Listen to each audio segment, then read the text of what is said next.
Alhamdulillahirrahmanirrahim. Assalamualaikum warahmatullahi wabarakatuh. Halo anak-anak, apa kabar? Alhamdulillahirrahmanirrahim. Pada kali ini kita bertemu lagi dalam pembelajaran pendidikan agama Islam dan budi pekerti. Sebelum kita mulai, mari kita sama-sama mengangkat kedua tangan kita awali dengan doa belajar. Ya, Bapak pimpin dan kalian ikuti di rumah. Bismillahirrahmanirrahim. Raditu billahi rabba wa bil islami dina wa bi muhammadin nabiyya wa rasula rabbi zidni ilman warzuqni fahman. Artinya, kami ridha Allah subhanahu wa ta'ala sebagai Tuhanku, Islam sebagai agamaku, dan Nabi Muhammad sebagai Nabi dan Rasul. Ya Allah, tambahkan kepadaku ilmu yang bermanfaat. Anak-anak, apa kabar semuanya? Semoga semuanya pada kesempatan hari ini semuanya tetap semangat, tetap sehat, dan tetap dalam ridha Allah Subhanahu wa Ta'ala. Kali ini kita masuk ke pembelajaran yang kedua. Kita akan belajar mengenal nama-nama Allah Subhanahu wa Ta'ala dan kitabnya. Anak-anak, bagaimanakah cara kita mengenal Allah Subhanahu wa Ta'ala? Allah Subhanahu wa Ta'ala adalah Tuhan yang wajib kita sembah.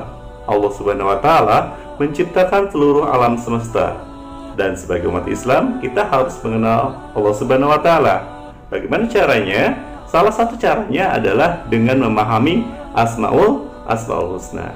Apa itu Asmaul Husna? Asmaul Husna adalah nama-nama Allah yang sangat baik, indah. Nah, melalui Asmaul Husna kita dapat mengenali zat Allah beserta sifat-sifatnya. Nama-nama Allah yang mulia, yang agung itu merupakan sebuah satu kesatuan. Ada 99 nama yang menyatu dalam kebesaran dan kehebatan yang hanya milik Allah Subhanahu wa Ta'ala, dan kita yakin tidak ada satupun yang dapat disetarakan dengan Allah Subhanahu wa Ta'ala.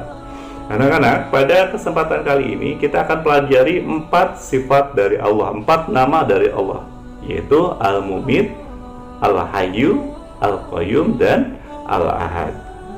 Anak-anak, Al-Mumit artinya mematikan atas kehendak Allah Subhanahu wa Ta'ala terhadap kematian setiap makhluknya di bumi. Dia memiliki nama Al-Mu'min. Dalam surat Al-Baqarah ayat 156 dikatakan, alladzina idza asabahum musibah qalu inna lillahi wa inna ilaihi rajiun.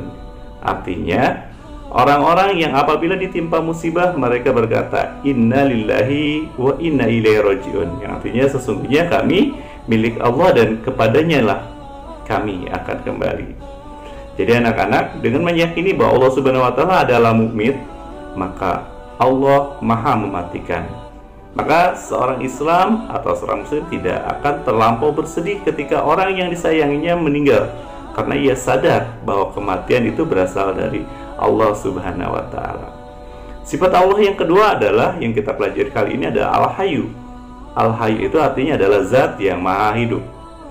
Ya, Al-Hayyu ini mengandung makna bahwa sifat Allah itu hidup selamanya. Allah Subhanahu wa Ta'ala penuh dengan kesempurnaan.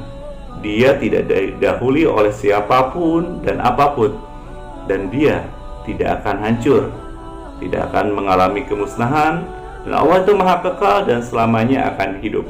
Seperti yang disampaikan Allah dalam surat Al-Imran ayat 2 yang bunyinya Allahul la ilaha illah wal hayyul qayyum, yang artinya Allah tidak ada Tuhan selain Dia. Dia yang maha hidup dan terus menerus mengurus makhluk-makhluknya. Anak-anak, kehidupan Allah Subhanahu wa Ta'ala itu tidak ada awalnya dan tidak ada akhirnya. Kehidupannya juga tidak seperti makhluk-makhluk yang Dia ciptakan. Ya, Allah itu tidak tidur dan Allah tidak pernah mengantuk. Sifat yang ketiga yang kita pelajari adalah Al-Qayyum. Al-Qayyum artinya yang maha mengurus. Ya, Allah juga maha menjaga makhluk-makhluknya. Makna lain dari Al-Qayyum adalah maha berdiri sendiri, ya, mandiri, dan Allah tidak membutuhkan apapun, siapapun. Penamaan Allah Subhanahu wa Ta'ala sebagai Al-Qayyum menunjukkan kesempurnaan kekuasaannya dan mengatur pengaturan Allah Subhanahu wa Ta'ala terhadap makhluk-makhluknya. Karena kesempurnaan itulah Allah, ya, Allah Subhanahu wa Ta'ala memiliki sifat atau nama Al-Qayyum. Seluruh hambanya dan makhluk di muka bumi ini membutuhkan pertolongan dari Allah. Nah, maka kita sebagai orang muslim yang mengimani nama Allah Al-Qayyum tidak akan menyibukkan diri dengan dunia yang berlebihan, karena ia tahu bahwa alam semesta ini diurus Allah Subhanahu wa Ta'ala. Dan sifat yang keempat yang kita pelajari pada pertemuan kali ini yaitu Al-Ahad, yang artinya adalah Maha Esa.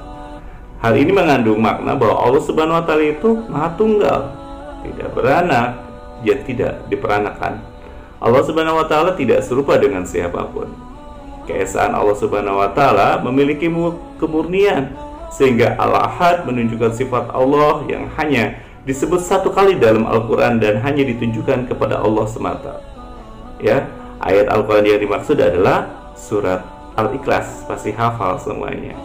Ya, bunyinya kurang lebih Bismillahirrahmanirrahim. Huwallahu ahad, Allahu samad, lam yalid wa lam yulad wa lam yakul lahu kufuwan ahad. Yang artinya, katakanlah hai Muhammad, dialah Allah yang Maha Esa.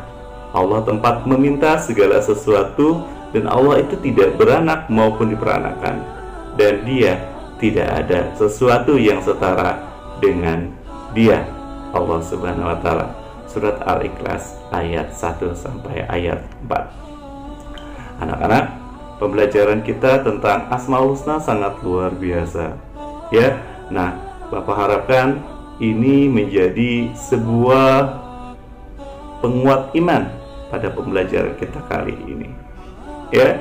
Nah, untuk selanjutnya anak-anak bisa melanjutkan dengan latihan yang Bapak berikan pada link di bawah di deskripsi ini. Kalian kerjakan. Demikian pengantar dari Bapak.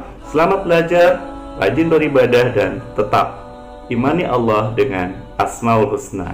Billahi taufiq wal hidayah. Assalamualaikum warahmatullahi wabarakatuh.